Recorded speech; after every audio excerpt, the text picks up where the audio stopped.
Senhor, em nome de Jesus, nós apresentamos aqui o teu filho. Te pedimos, Senhor, que o Senhor venha com teu poder e graça abundantemente sobre a vida dele.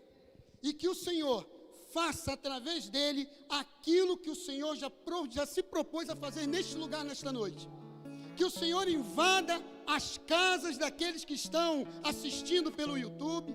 Que o Senhor invada as vidas daqueles que estão aqui e quebre, Senhor. Quebre todos os nossos paradigmas nesta noite. Nós entregamos o Robinho em tuas mãos. Pai, faz o que o Senhor quiser, que seja feita a tua vontade na vida dele e não a dele. E em nome de Jesus, nós te agradecemos e te louvamos, Senhor. Amém. Aplauda o Senhor. Glória a Deus.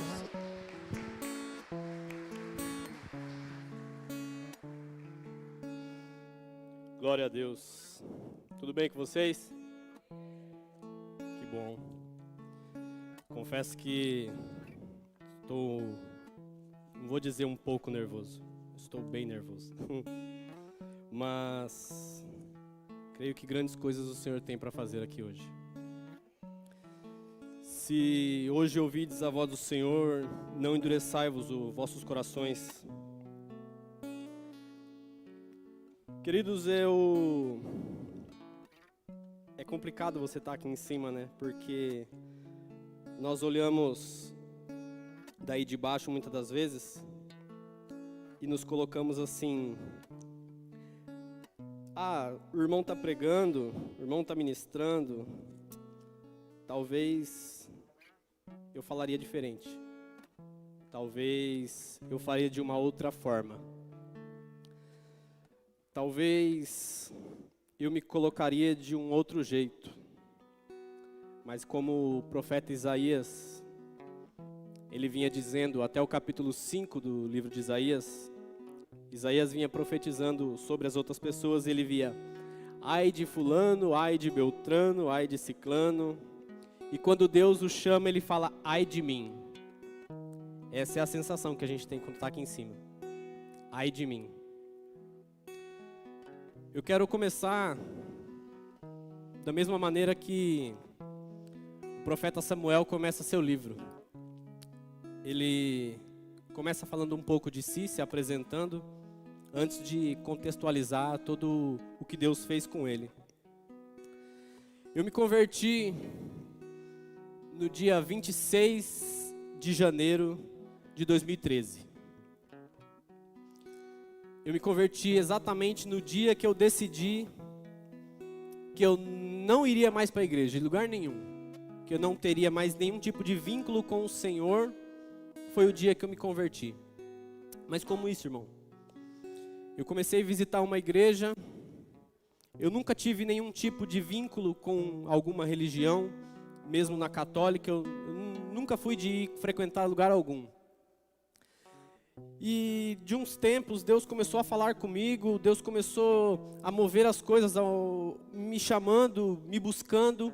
Deus realmente foi me buscar. Eu não fui aquela pessoa que alguém convidou e foi para a igreja. Eu não tive convite. Quem me levou foi o próprio Espírito Santo. Eu creio assim. Em julho de 2009... eu estava voltando de Embu-Guaçu numa quermesse. Tinha bebido um pouco, estava de carro, eu e mais alguns amigos. Estávamos em 2 carros. Já era madrugada. Decidimos que era uma boa ideia tirar racha um com o outro. Chegando próximo aqui a Parelheiros já, eu estava bem à frente dele e ele estava bem distante assim. Eu ouvi uma voz que falou claramente comigo: reduz, encosta e deixa ele passar.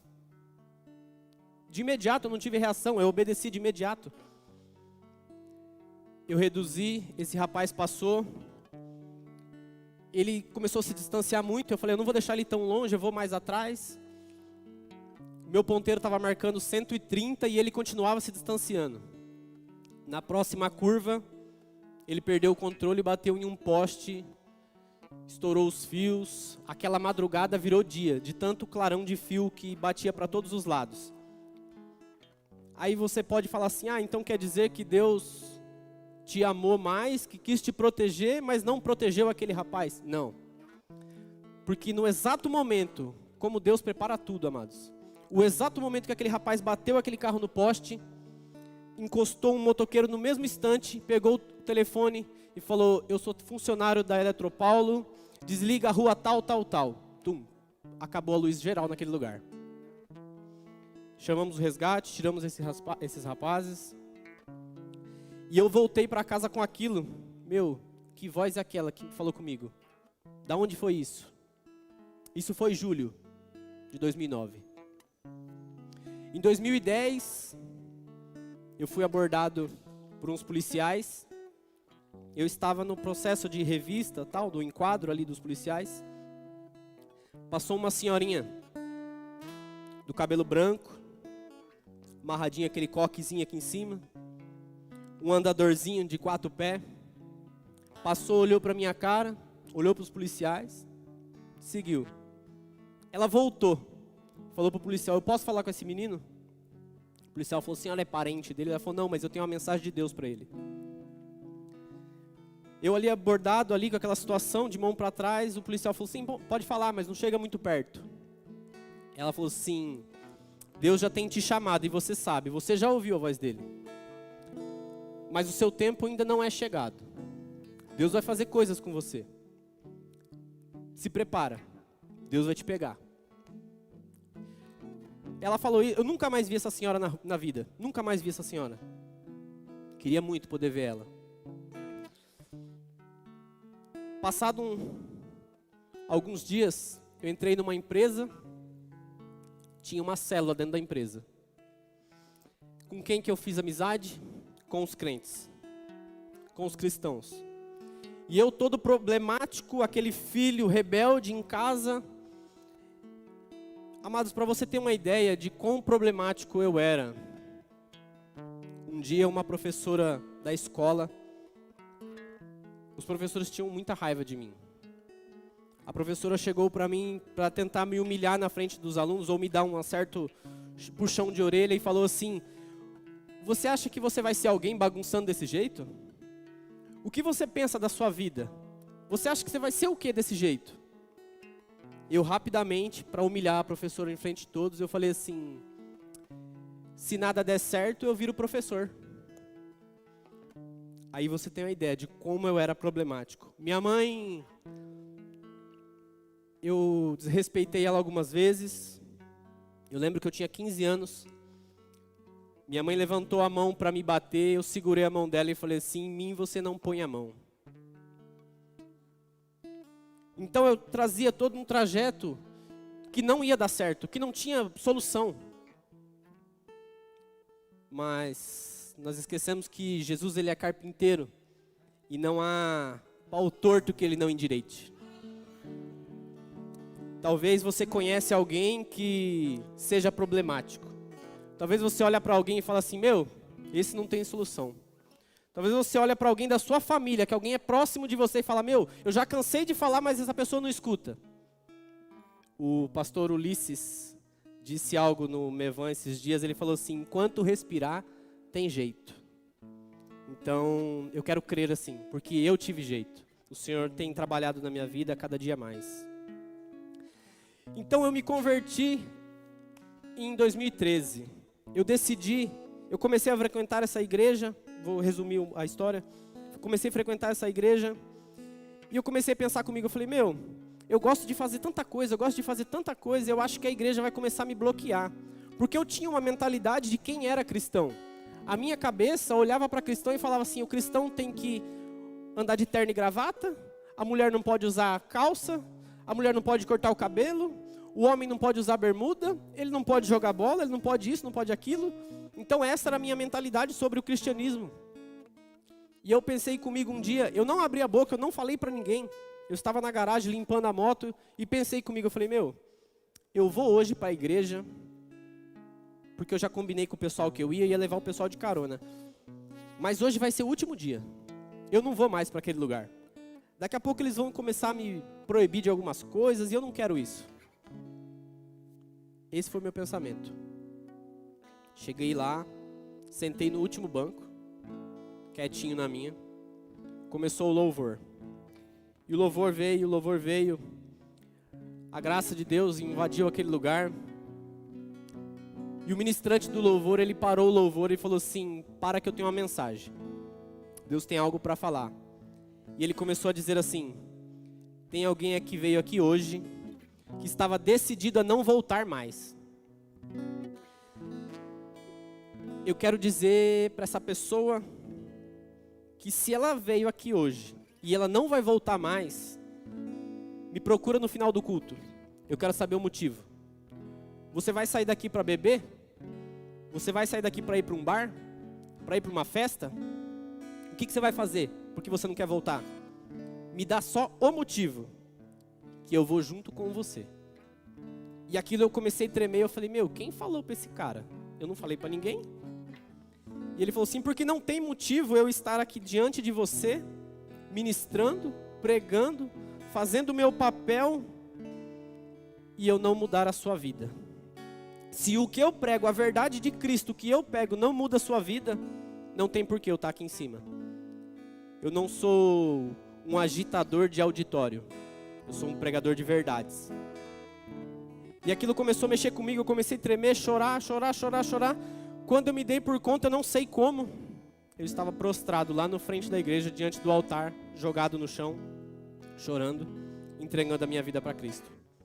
Isso foi dia 26 de janeiro de 2013. Desde então, eu estou nos caminhos do Senhor.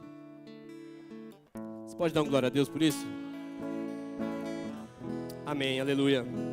Lembrando que nós estamos de máscaras, mas nós não estamos amordaçados.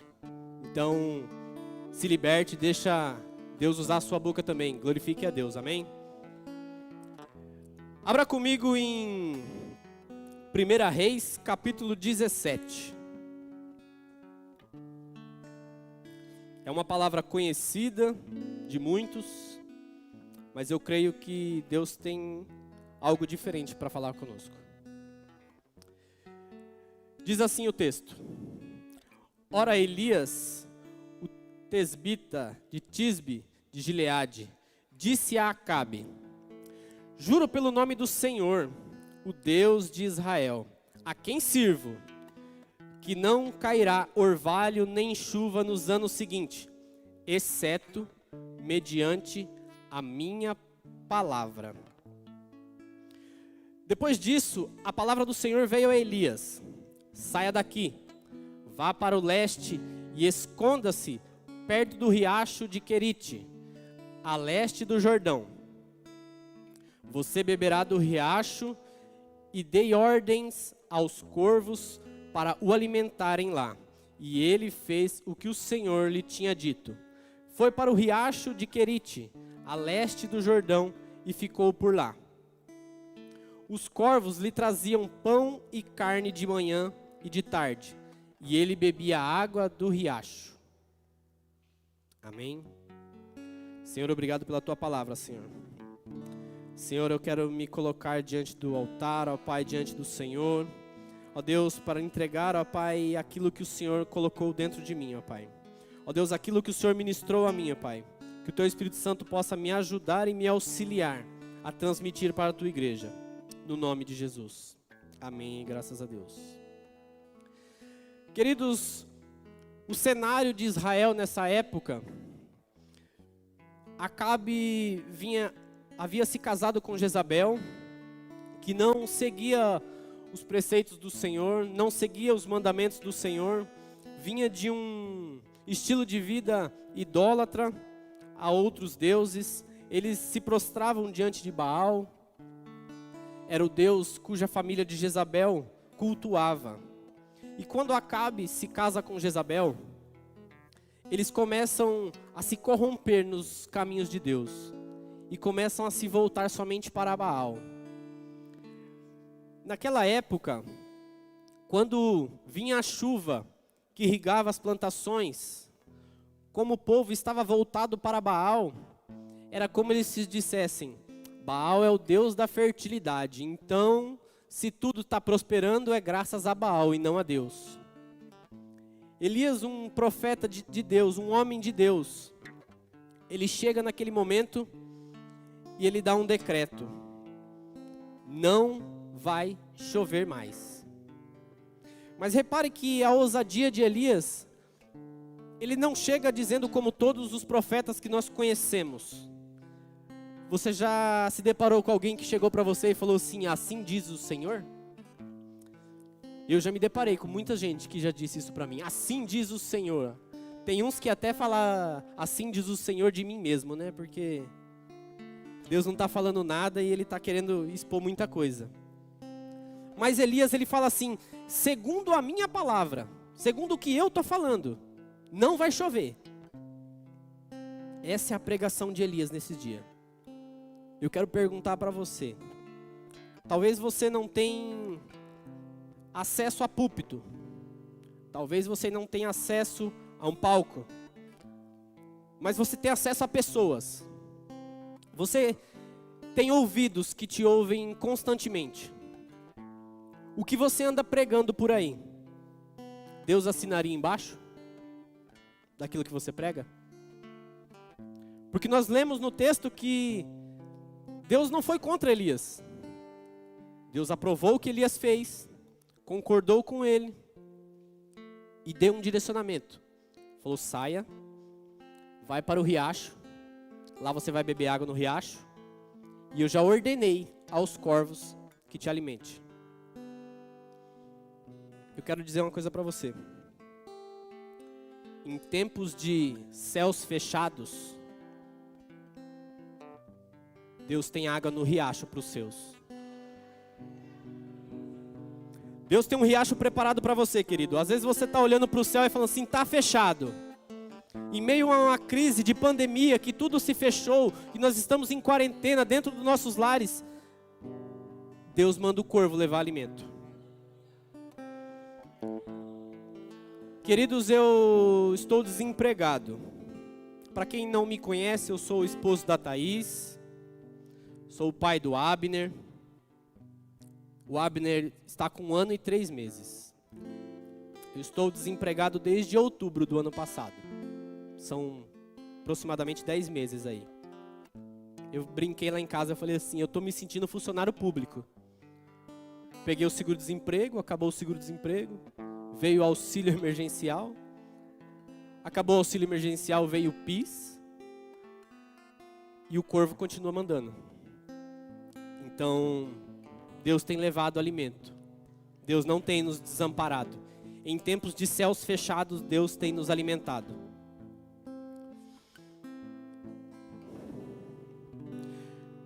Os corvos representam na vida de Elias neste momento que ele deveria olhar para o céu e ver que de lá viria a sua provisão. Assim também é nas nossas vidas. Deus, ele nos direciona nos Salmos que eu elevo meus olhos ao monte e de lá virá o meu socorro. O meu socorro vem do Senhor.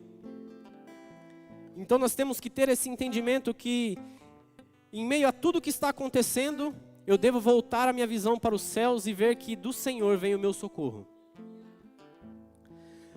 O corvo na Bíblia, ele representa um abrir e fechar de ciclos. Você vai encontrar uma referência sobre corvos, lá em Gênesis 8:7, que vai falar sobre a arca. Quando o dilúvio havia cessado, as chuvas tinham parado, Noé abre a janela da arca e o primeiro animal que ele solta são os corvos. Os corvos retornam, aí então ele libera a pomba, que volta com o ramo de oliveira. Por que ele soltou os corvos primeiro?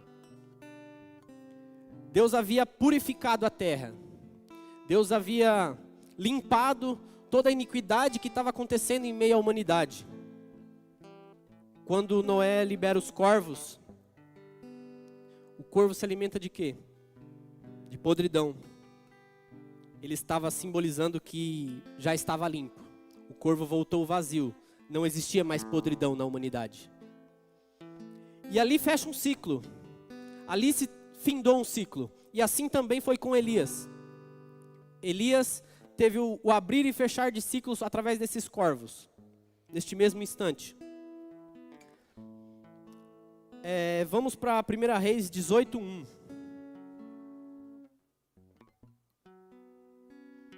Diz assim: depois de um longo tempo, o terceiro ano da seca, a palavra do Senhor veio a Elias: vá apresentar-se a Acabe, pois enviarei chuva sobre a terra. Note que no começo, no capítulo 17, Deus não falou com Elias para ele ir lá profetizar.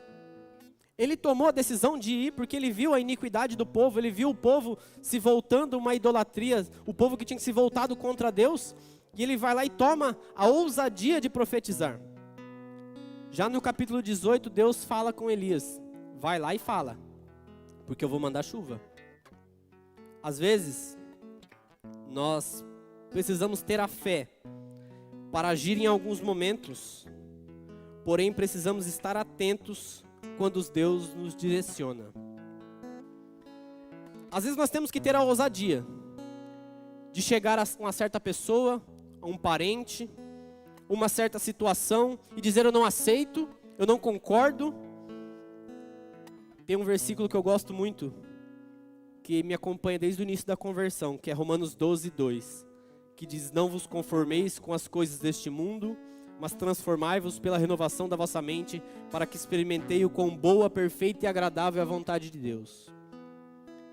O interessante nesse versículo é que ele diz assim, que nós não podemos nos conformar com as coisas deste mundo, mas temos que nos transformar pela renovação da vossa mente. Às vezes, queridos, nós somos muito bons em serem inconformados, mas nós deixamos de nos transformar pela renovação da nossa mente. Eu não posso ser apenas um inconformado com todas as situações. Eu tenho que tomar atitudes.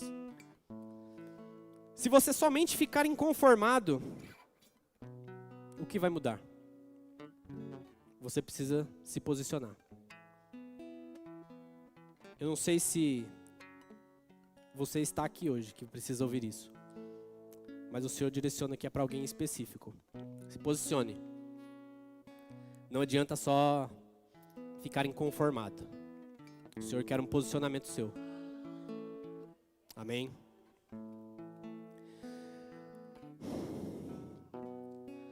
Nós devemos ativar o nosso satélite espiritual, queridos. Nós devemos estar sensível à voz do Espírito. Às vezes o Espírito Santo quer fazer tanto, como o pastor Rodrigo ministrou esses dias. Nós temos que estar conectados realmente com Ele. Como Ele disse, você já sentiu aquele mover de Deus dentro da sua casa nesses dias? De você entrar no quarto, você chorar, de você ir para o banheiro tomar um banho e ser tomado no Espírito ali, tomando banho. Eu tenho 2 lugares da minha casa que Deus fala muito comigo. É na pia lavando louça e tomando banho. Ah, mas o irmão não vai para o quarto, não fecha a porta, não tranca lá, não põe um louvor, não entra no manto, no mistério. Amados, Deus fala a todo momento, a gente que tem que estar com o ouvido pronto para ouvir. Uns dias atrás, eu vou dar um exemplo. Eu estava fazendo comida para minha esposa, que ela almoça em casa. E eu estou em casa cuidando do meu filho, né? E eu fui fazer comida. Fui descascar um alho. E Deus ministrou comigo ali, descascando o alho. Hoje você joga na internet, o que mais tem são métodos de descascar alho. Põe dentro de um vidro, chacoalha, põe no micro-ondas, esquenta um pouquinho. Ah, faz isso, corta um pedacinho. A maneira mais prática de descascar o alho, coloca a faca deitada e espreme. Deus falou assim comigo: se permita tirar as cascas, se permita ser espremido. Às vezes, para nossas cascas cair, queridos, nós vamos ter que abrir mão e deixar ser espremido. Não vai ter muito método, não vai ter muita inovação da internet que vai te ajudar. A receita é a mesma, se deixa ser espremido. Quando nós esprememos a azeitona, nós tiramos o azeite. Por que você não se deixa ser espremido para que Deus trabalhe a unção sobre a sua vida? Por que você não deixa Deus te espremer para que o óleo caia sobre você? Se deixe ser espremido. Vamos para versículo 16, 17 e 18. Então Obadias dirigiu-se a Acabe e passou-lhe a informação. E Acabe foi ao encontro de Elias. Quando viu Elias, disse-lhe: é você mesmo, perturbador de Israel? Não tenho perturbado Israel, Elias respondeu, mas você e a família do seu pai têm. Vocês abandonaram os mandamentos do Senhor e seguiram os Balaíns. Elias agora ele está diante do rei Acabe, porque Deus direcionou para ele ir. Mas agora a mensagem de Elias já era outra. Deus falou assim: vai que eu vou mandar chuva. Elias tinha que chegar naquele lugar e falar assim: ó, vai chover. Mas como ele estava sendo conhecido? O cara que disse que não ia chover. Elias, ele é um profeta que Deus usou para fechar céu e para abrir céu. Hoje todo mundo quer ser o profeta que abre céu. Nós queremos ser o profeta que abre céu, porque é cômodo, é mais vantajoso, é alegre para mim abrir céu. Por quê? Isso me dá status, isso me traz pessoas, isso me traz uma fila pedindo oração pela vida deles. Isso leva pessoas a quererem visitar a minha casa, andar junto comigo, porque eu vou com aquele irmão abre o céu. Já teve aquela pessoa que você conhece, que você fala: ih, quando essa pessoa chega parece que o céu fecha. Pois é. O mesmo que abriu o céu foi o mesmo que Deus usou para fechar céu. E a gente às vezes não quer ser usado para fechar céu. Quando a gente é usado para fechar céu, nos chamam de perturbador. Eu já fui chamado de perturbador. Você sabe o que é você estar dentro de um ministério, dentro de uma igreja, e o Espírito Santo começar a te mover e falar assim: levanta no meio da congregação e aponta para quem está pregando e fala: é mentira, hipócrita o que você está pregando. E você se segurar e falar assim: eu não vou falar, isso é da minha carne, eu vou ficar quieto comigo, eu repreendo isso. E você olha para o lado, vem uma irmã marchando e orando em língua, e sapateando, e garra no seu braço e fala assim: ei, quando Deus mandar falar, você fala. É difícil, amado, você ser um profeta que fecha céu. Essa é a minha primeira experiência em púlpito, amado. Por isso eu peço perdão por algum nervosismo, algum gaguejar. Eu não tenho experiência em púlpito, é a primeira vez que eu estou num púlpito. Mas o Senhor sempre me usou no altar. Eu quero te dar um conselho. Não espere ter púlpito para ser usado no altar.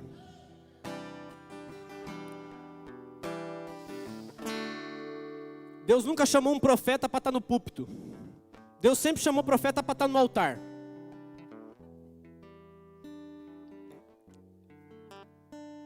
A nossa vida tem que ser pautada nisso, amados. Nós temos que ser um altar para o Senhor. Todo instante, todo momento.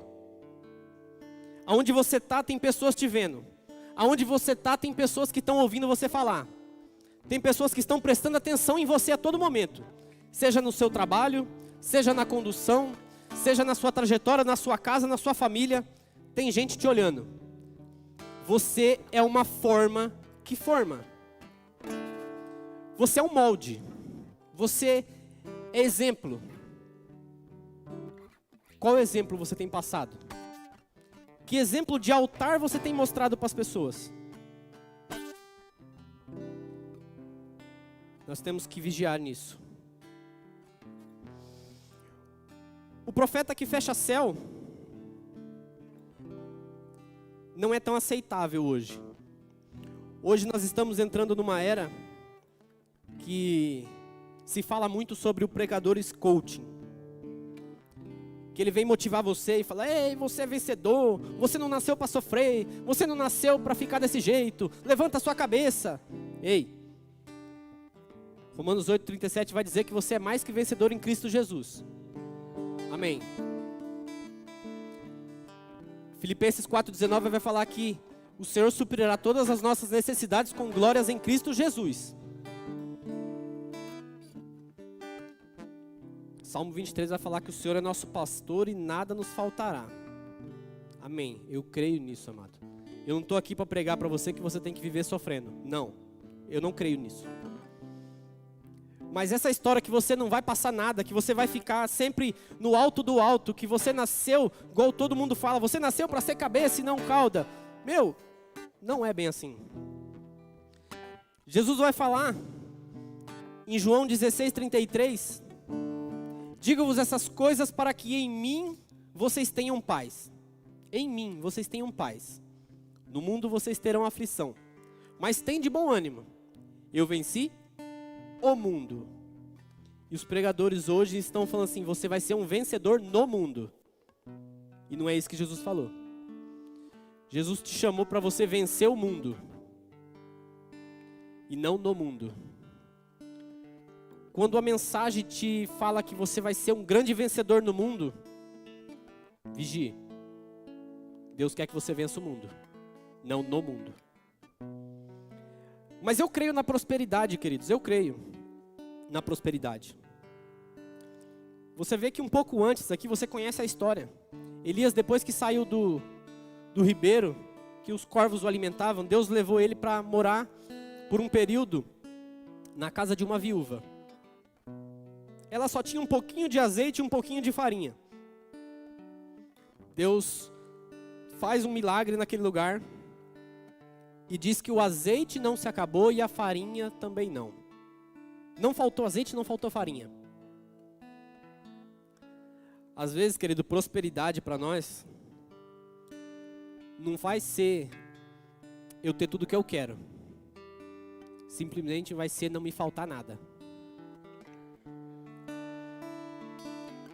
Às vezes é só isso que falta, queridos, a gente entender dessa forma. Não me faltando, eu já estou próspero. Eu posso falar que eu estou próspero. Os corvos têm lemado alimento. Eu tenho bebido da água do ribeiro. Não tem me faltado, pela honra e glória do Senhor. À medida que eu me desprendo das coisas, Deus vai me acrescentando o que eu preciso. 1 João 2,15 vai falar assim que nós não devemos amar o mundo nem as coisas que nele há. Mas não é pecado eu ter. Eu posso ter. Eu só não posso amar. Quando Jesus foi chamar Pedro para o início da sua conversão, Pedro estava endividado, estava em dificuldades, passou uma noite sem pegar nada. Jesus podia ter chamado Pedro naquele momento. Fala: Pedro, vem comigo, eu vou mudar a sua vida. Pedro não ia pensar duas vezes. Pedro não tinha nada mais. Mas primeiro Jesus faz o quê? Pedro, vai lá e lança a rede. Pega um monte de peixe. Enche o barco. Enche as redes. Você está suprido? Você já pagou suas dívidas? Você tem tudo que você precisa? Tem. Agora larga tudo e me segue. Deus nunca vai querer ser a segunda opção para você. Quando você coloca o Senhor como primeira opção, nada te falta. Ele te acrescenta. Por isso eu tenho que me desprender das coisas. Não amar as coisas, para que Ele possa me acrescentá-las.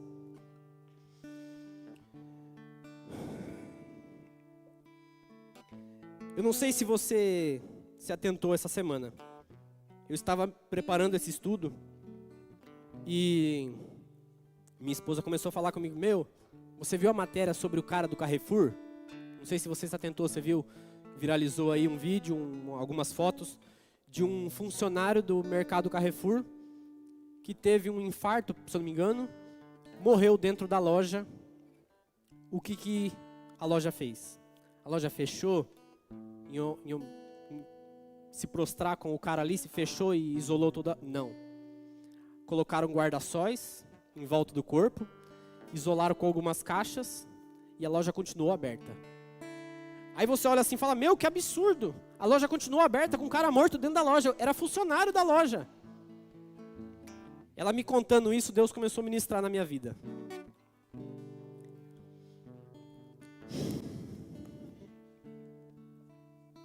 Quantos estão morrendo ao nosso redor e nós estamos preocupados somente em pegar os utensílios da prateleira de Deus? Muita gente passou por aquele corpo. Muita gente nem viu que tinha um cara morto ali. Só estava preocupado em fazer as suas compras e pegar os itens que estavam na promoção. Às vezes eu venho para o ministério, eu venho para a igreja, tão preocupado no que Deus tem para acrescentar para mim, e eu não me atento com quantos corpos eu estou passando pela rua. Deus, Ele está nos chamando para uma reflexão maior.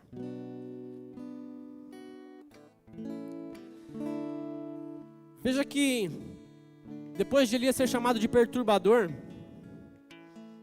ele diz, eu não sou perturbador.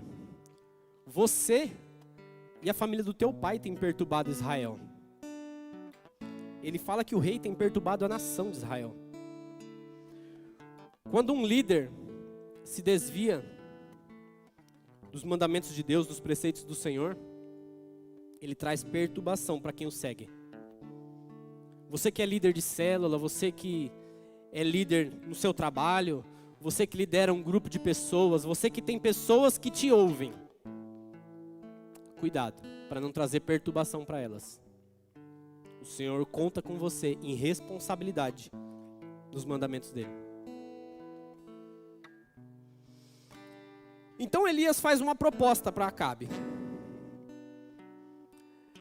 Aconteceria um holocausto para Baal e outro para Deus. Aquele que respondesse com fogo seria Deus. Elias fala assim para Acabe, fala, vamos fazer o seguinte então. Você acha que Baal é Deus? Eu creio no meu Deus, que é o único. Vamos fazer o seguinte, junta lá os profetas. 450 profetas de Baal, mais os outros 400 profetas que haviam lá. São 850 profetas, querido, contra um. Ele fala assim, faz um altar, mas não acende. Eu também vou fazer um, e não vou acender. Vocês vão orar ao Deus de vocês, e eu vou orar ao meu. O que responder com fogo, esse é Deus. Se Baal for Deus, siga Baal. Se Deus for Deus, sirva a Deus. E é aceito o desafio. Note que o decreto de Elias foi o quê? Nós não vamos acender. Nós vamos clamar para que o Deus acenda o altar.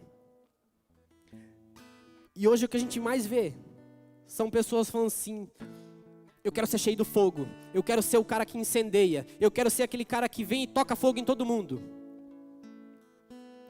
O nosso trabalho em Deus é reconstruir o altar e deixar que Deus acenda o fogo. Nós estamos querendo colocar o carro na frente dos bois e tomar o lugar de Deus. Eu louvo a Deus por ter um rapaz aqui ministrando louvor. Eu acho que o mais difícil no louvor é você entender que eu não vou me preparar no meu exercício de músico. Lógico, eu tenho que saber, eu tenho que estudar, é bom isso. O Senhor se agrada em ver o seu entusiasmo em aprender cada vez mais. Isso é ótimo. Mas se eu subir aqui para ministrar um louvor focado em agradar quem está chegando, nada vai acontecer. Quando eu coloco o meu coração no louvor para agradar a Deus, Deus manda o fogo e incendeia o coração de quem veio. Talvez você tenha pregado para alguma pessoa querendo incendiar o coração dela, mas faz tempo que você não incendeia o coração de Deus.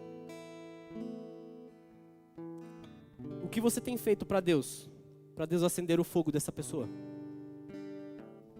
É tempo de se voltar para o Senhor. Elias, ele começa a reparar o altar. E algo que eu acho interessante em Elias é que ele toma muito cuidado ao reparar o altar. Ele coloca regras que vocês vão fazer assim, eu vou fazer de tal jeito, e ninguém vai acender, a gente vai orar. Ele começa a colocar situações, porque ele quer trazer uma organização. Sem uma organização, Deus não faz uma multiplicação. Lembra quando Jesus foi multiplicar os pães? Ele falou assim para os discípulos: manda que se assentem de 50 em 50. Os discípulos não viu quantidade de pão para aquele povo, não viu quantidade de peixe para aquele povo, mas eles obedecem e falam assim: vamos, ó, você senta aqui 50 aqui, senta 50 aqui, senta 50 aqui, senta 50 aqui. E nisso o Senhor já estava multiplicando, porque tinha que ter uma organização. Quando eles saíram se dispor a organizar aquelas pessoas, eles já criam que haveria uma multiplicação. E o que está faltando para a gente às vezes hoje é organização. Nós temos uma vida tão corrida, uma vida tão remota às vezes. Nós caímos no automático. Porque quinta eu tenho célula, quarta eu tenho noite de glória, sexta tem live, culto tem discipulado, domingo tem culto de novo, a segunda não tem nada, eu posso assistir alguma coisa, a terça já tem um estudo, e você cai nesse automático. Quando você vai ver, você acha que está organizado, mas não está. Você simplesmente entrou no automático. E não é isso que o Senhor quer. Vamos para o versículo 30. Eu quero ler como que foi a reconstrução. Então um dia Elias disse a todo o povo: aproximem-se de mim. E o povo aproximou-se. Elias reparou o altar do Senhor, que estava em ruínas. Depois apanhou 12 pedras, uma para cada tribo dos descendentes de Jacó, a quem a palavra do Senhor tinha sido dirigida, e disse: seu nome será Israel. Com as pedras construiu um altar em honra ao nome do Senhor, e cavou ao redor do altar uma valeta com capacidade de 2 medidas de semente. Depois arrumou a lenha, cortou o novilho em pedaços e o pôs sobre a lenha. Então lhe disse: encham de água 4 jarras grandes e derramem-nas sobre o holocausto e sobre a lenha. Façam-no novamente, disse. E eles o fizeram de novo. Façam-no pela 3ª vez, ordenou. E eles o fizeram pela 3ª vez. A água escorria do altar, chegando a encher a valeta. À hora do sacrifício, o profeta Elias colocou-se à frente e orou: ó Senhor, Deus de Abraão, de Isaque e de Israel, que hoje fique conhecido que tu és Deus em Israel, e que sou e teu servo, o que fiz todas estas coisas por ordem tua.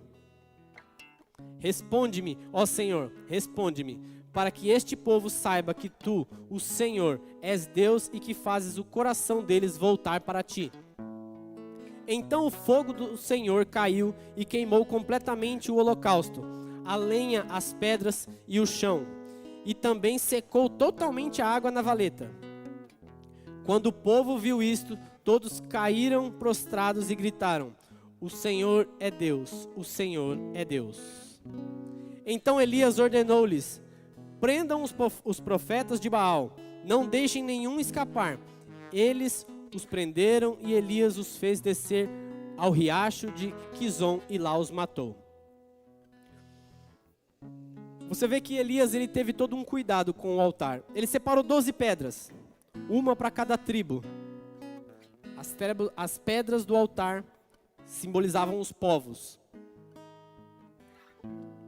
Não é diferente hoje.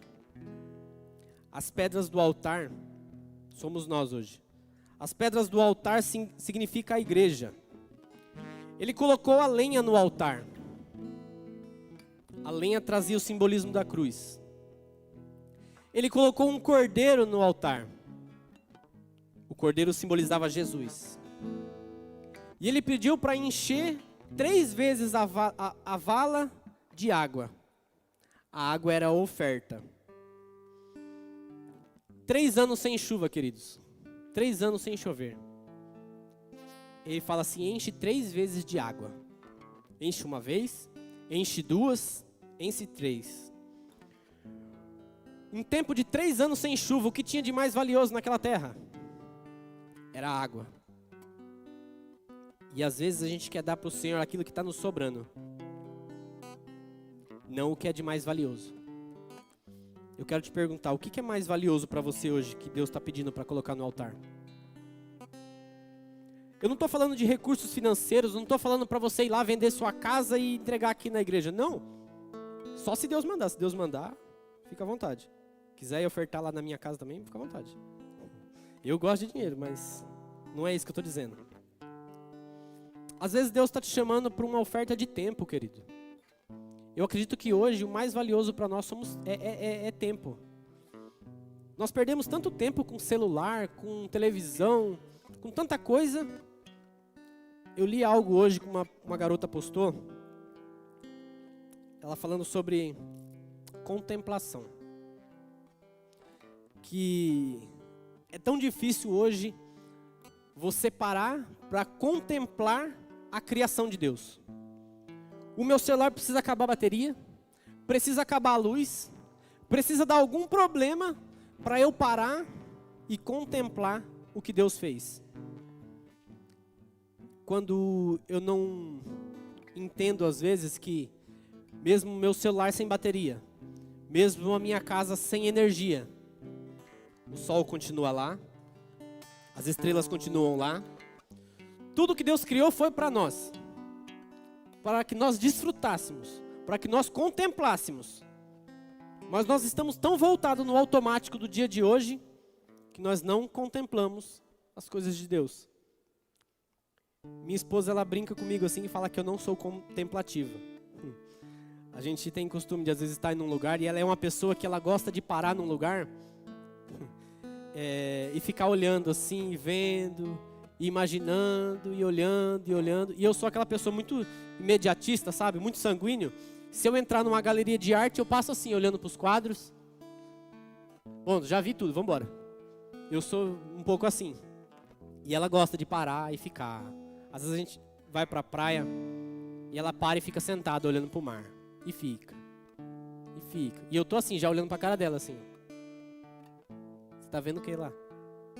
Não, tô olhando. Não, mas o que você tá vendo? Não, tô olhando. Olha lá também.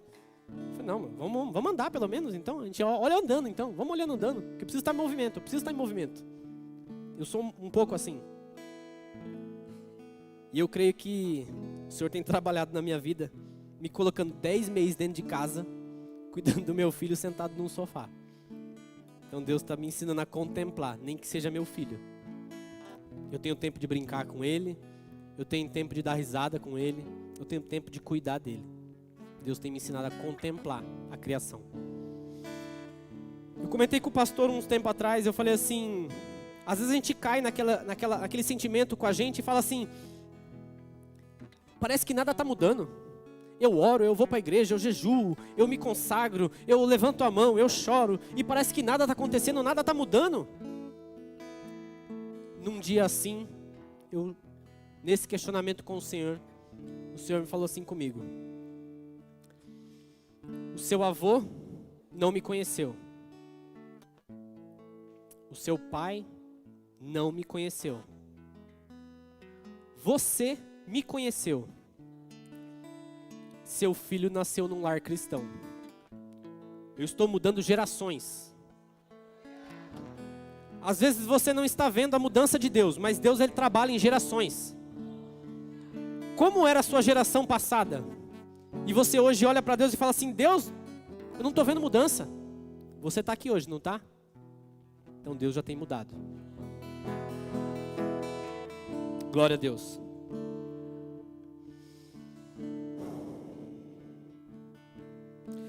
Nós precisamos restaurar o altar de adoração, colocando cada coisa em seu lugar. esse tempo que nós estamos em casa, nós temos o privilégio de adorar cada vez mais ao Senhor. Eu não estou falando de você somente cantar um louvor, que a adoração não é somente isso. Porque se a adoração fosse somente isso, eu poderia falar para você que Adão não adorava. A minha Bíblia, talvez a sua diga, mas a minha não diz que Adão tocava algum instrumento, que Eva cantava. A minha Bíblia não diz isso. Mas diz que todo dia, no final da viração, o Senhor o visitava para conversar com ele. Eu creio que o ato de me comunicar com o Senhor é um ato de adoração. Você tem adorado ao Senhor? A Bíblia vai relatar 3 funções dos anjos ao decorrer da Bíblia. A Bíblia vai falar de anjos que eram mensageiros, que vinham à terra trazer mensagens. A Bíblia vai falar de anjos que Deus enviava para guerrear. E a Bíblia vai falar de um anjo que tinha a função de adorá-lo. Satanás, ele era o anjo que regia o louvor nos céus. Mas um dia ele quis ser mais que Deus. E foi expulso dos céus. Neste dia, este ato de adoração nos céus foi quebrado. Eu creio que é por isso que Jesus ele enfatiza em João 4 que Deus procura os verdadeiros adoradores. Deus quer restaurar essa trindade de mensageiros, de batalha e de adoração. Quantos aqui estão dispostos a serem os adoradores que Deus procura? Glória a Deus. Isaías 43, 21. Estou acabando. Ao povo que formei para mim mesmo, a fim de que proclamassem o meu louvor. Foi para isso que Deus te formou. Para ser um instrumento de louvor a Ele. Esta é a sua função aqui na terra. Gênesis 2, 4.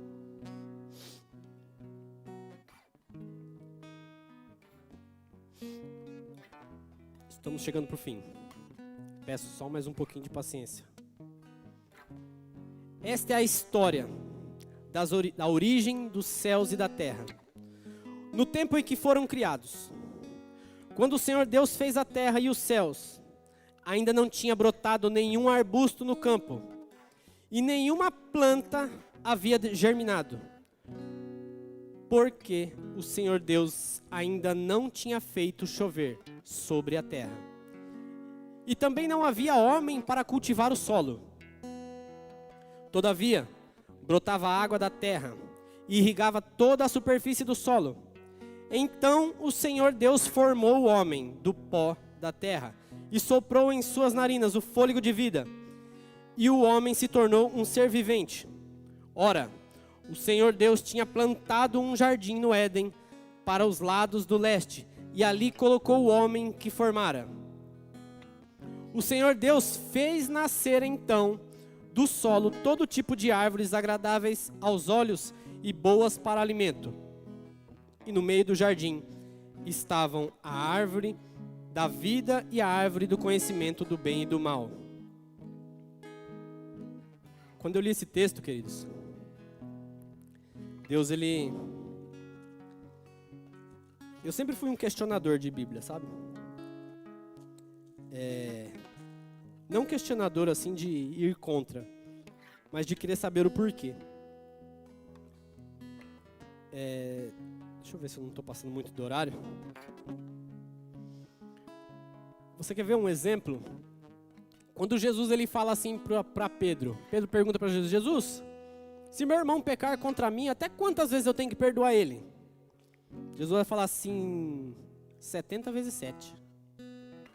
E eu fiquei muitas vezes me perguntando, eu falei, por que 70 vezes 7? Algum motivo tem que ter esse número. Tá, são 490, mas qual é o motivo de 70 vezes 7? Um pastor que a gente tem acompanhado um tempo atrás, o pastor Juscelio, ele disse algo que me trouxe uma luz sobre isso que eu já tinha entendido.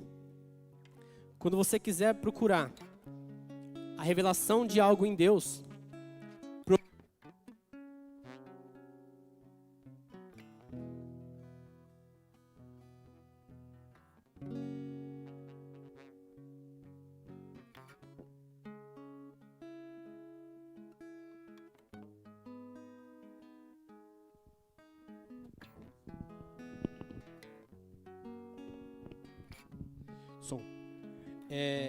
quando você quiser saber uma revelação de Deus, procure saber quando ela aparece pela primeira vez. E eu fui atrás e lá em Gênesis 4, vai falar a história de um cara chamado Lameque, que ele disse que se Caim foi vingado 7 vezes, ele seria 70 vezes 7. Então quando Jesus traz que você deve perdoar 70 vezes 7, ele está trazendo uma quebra de uma vida de um homem que dizia ser vingado 70 vezes 7. E a mesma coisa isso sobre a chuva. Eu quero ser rápido porque eu já passei do horário aqui.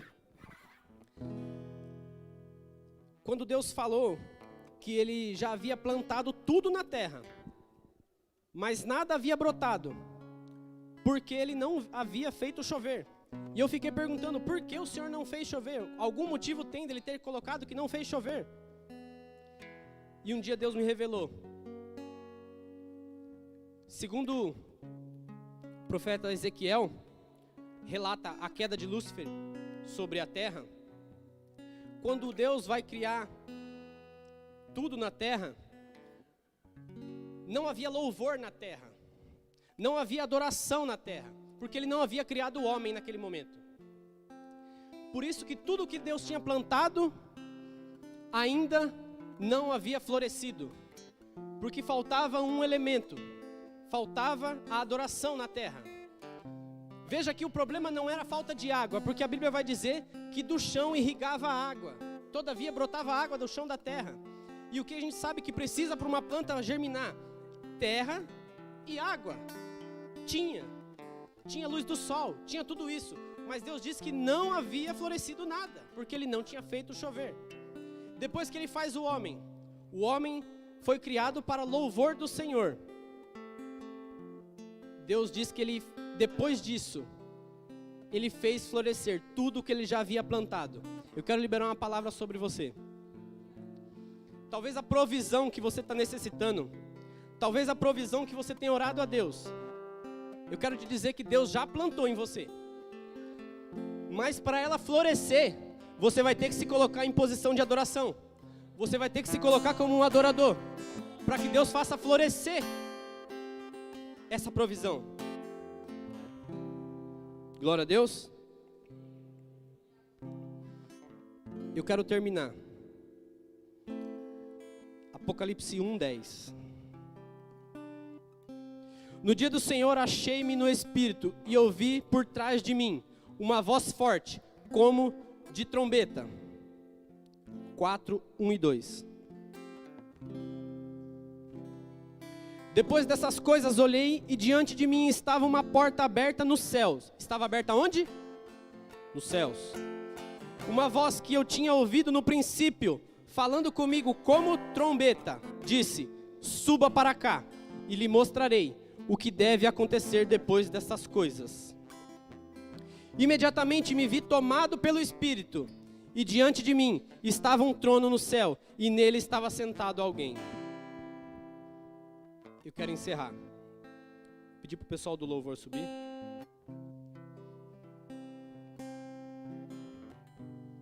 Elias é um profeta que abre céu e fecha céu. João estava na ilha de Patmos.